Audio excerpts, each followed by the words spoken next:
हे लोगोफोर दिनैनि बे गोदान मोनसे शर्ट आपडेट भिडिअआवहाय गिबियावनो नोंथांमोनखौ गासैखौ बरायनो थालायबाय।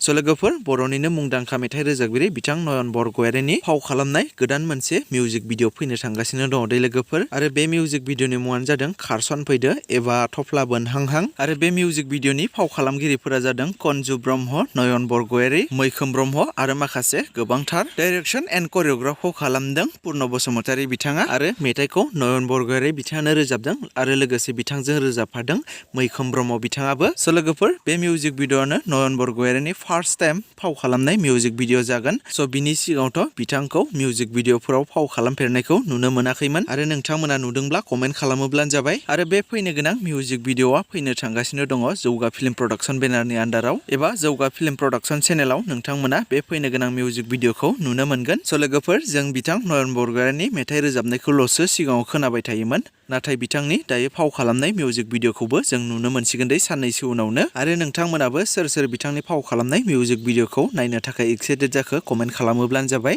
स' लोगोफोर बिदिब्ला दासिमनि सुंद' आपडेट भिडिअआ बेखिनियानोमोन। जुदि नोंथांमोना भिडिअखौ नायनानै मोजां मोनदोंब्ला लाइक खालामदो आरो बेफोरबायदिनो माखासे फैनो गोनां बर'नि मिउजिक भिडिअफोर आरो बर' सावथुनफोरनि बागै आपडेटफोरखौ मोननो थाखाय चेनेलखौ साबस्क्राइब खालामनानै खाथिनि बेल आइकनखौबो अल प्रेस खालामोब्लानो जाबाय।